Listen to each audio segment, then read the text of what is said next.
Bonjour à toutes et à tous et bienvenue dans un nouvel épisode hors série du podcast Je découvre le monde du meublé, dans lequel nous allons parler de la nouvelle procédure d'enregistrement des meublés de tourisme à laquelle les loueurs saisonniers devront bientôt avoir recours dans le cadre de leur activité de location saisonnière. Je déclare mon meublé, spécialiste de la fiscalité et de l'accompagnement des loueurs en meublé, a le plaisir de vous présenter Je découvre le monde du meublé pour parler conseils, bons plans et suivre ensemble l'actualité de la location meublée. Cette nouvelle procédure d'enregistrement passera par une plateforme de télédéclaration nationale qui répond au nom de API meublé. Le recours à cette plateforme constitue l'une des dernières mesures prévues par la loi Le Meur à entrer en vigueur. Son utilisation par les loueurs saisonniers est ainsi prévue par l'article 1 de la loi numéro 2024-1039 du 19 novembre 2024 visant à renforcer les outils de régulation des meublés de tourisme à l'échelle locale, loi plus connue sous le nom de loi Le Meur. Cet article 1 de la loi Le Meur prévoit donc de généraliser la procédure d'enregistrement nécessaire à la mise en location d'un meublé de tourisme en modifiant la rédaction de l'article L324-1-1 du Code de tourisme qui inclut désormais le passage suivant.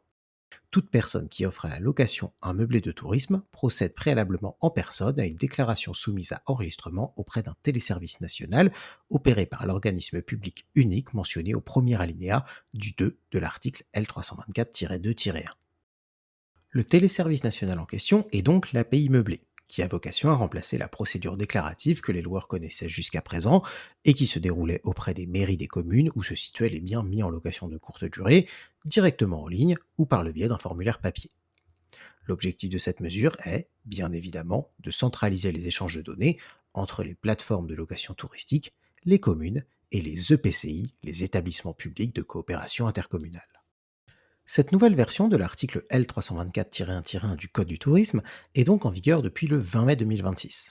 Toutefois, cette date n'est pas celle à partir de laquelle les loueurs doivent avoir recours à l'API meublé pour s'enregistrer, et cela pour une raison simple, la version finale du téléservice n'est pas encore disponible. En effet, si la version du service accessible aux communes est disponible depuis le mois de mars 2026, le déploiement de celle accessible aux loueurs est annoncé pour le second semestre 2026.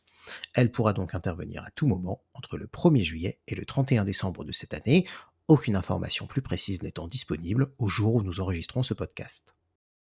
Actuellement, les loueurs qui devraient réaliser un enregistrement de leur activité avant que le service soit disponible devront donc passer par la mairie du lieu où le logement est loué, comme auparavant. Une fois déployé, le recours à l'API meublé va concerner tous les loueurs de meublés de tourisme qui devront donc se rendre sur ce téléservice afin d'obtenir un numéro d'enregistrement.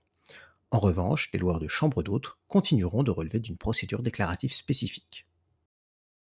Pour les loueurs de meublés de tourisme, passer par API meublé aura notamment pour conséquence d'uniformiser la procédure d'enregistrement qui, jusqu'à présent, était différente selon la situation. En effet, selon l'ancienne rédaction de l'article L324-1-1 du Code du tourisme, qui était donc en vigueur jusqu'au 19 mai 2026, les loueurs, selon leur situation, pouvaient se retrouver dans des situations différentes. Dans le premier cas, si le bien loué ne se trouvait pas sur le territoire d'une commune appliquant la réglementation sur le changement d'usage, il leur suffisait de s'enregistrer auprès de la mairie et ils étaient même exonérés de cette formalité si le bien loué constituait leur résidence principale. Dans le second cas, si le bien loué se trouvait sur le territoire d'une commune appliquant la réglementation sur le changement d'usage, il leur était nécessaire de réaliser une déclaration préalable soumise à enregistrement, débouchant sur la délivrance d'un numéro d'enregistrement devant obligatoirement figurer sur toutes les annonces de mise en location, et ce, même si le bien constituait leur résidence principale. Dans sa rédaction en vigueur depuis le 20 mai 2026, l'article L324-1-1 du Code du tourisme impose désormais à tous les loueurs de meublés de tourisme de procéder à leur enregistrement sur la plateforme API Meublé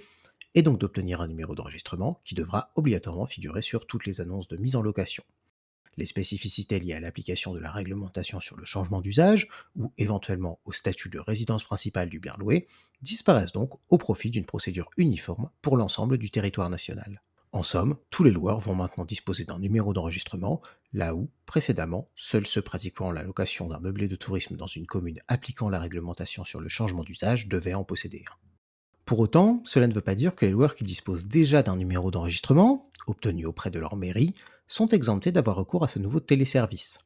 En effet, le site internet de la Direction générale des entreprises précise bien, à ce sujet, que les loueurs étant déjà titulaires d'un numéro d'enregistrement doivent refaire la procédure afin de pouvoir en obtenir un nouveau. Ils disposent toutefois d'un délai raisonnable pour renouveler ce numéro.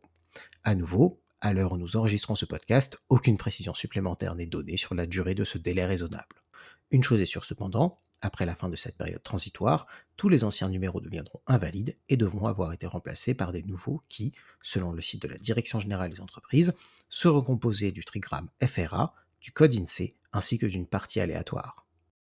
En résumé, la vigilance sera de mise pour les loueurs de meublés de tourisme au second semestre 2026, puisqu'ils devront, avant toute chose, se tenir au courant du moment de l'ouverture de la plateforme API Meublé. Attention, à ce sujet, la DGE a indiqué ne pas avoir prévu de campagne d'information menée directement auprès des loueurs, mais plutôt compter sur les communes ainsi que sur les intermédiaires de location de meublés pour contribuer à faire circuler l'information. Une fois la plateforme disponible, tous les loueurs devront s'y rendre pour obtenir leur numéro d'enregistrement, qu'il s'agisse d'un premier numéro ou d'un renouvellement pour les loueurs disposant déjà d'un numéro délivré selon l'ancien système. Il sera d'ailleurs préférable de réaliser cette formalité dans les meilleurs délais, car la loi Le Meur a également prévu le durcissement des amendes pouvant être prononcées pour un défaut d'enregistrement ou usage d'un faux numéro, dont les plafonds ont respectivement été portés à 10 000 et 20 000 euros. Enfin, il est nécessaire de garder à l'esprit que la plateforme API Meublé ne servira qu'à la procédure d'enregistrement pour les meublés de tourisme et qu'elle n'a pas vocation à remplacer les autres éventuelles formalités que doivent accomplir les loueurs saisonniers, comme l'obtention d'une autorisation de changement d'usage ou encore l'immatriculation de l'activité de location meublée sur le site de l'INPI. C'est sur ces dernières précisions que notre épisode hors série touche à sa fin. Nous espérons qu'il aura permis de répondre à vos premières interrogations sur cette nouvelle procédure déclarative en attendant son déploiement définitif et d'éventuelles précisions sur les modalités de son application. Si vous avez aimé notre podcast, faites-le nous savoir et n'hésitez pas à vous rendre sur notre site internet, à nous suivre sur les réseaux sociaux ou encore à nous contacter directement par téléphone ou par mail à l'adresse contact@jedéclaremonmeublé.com.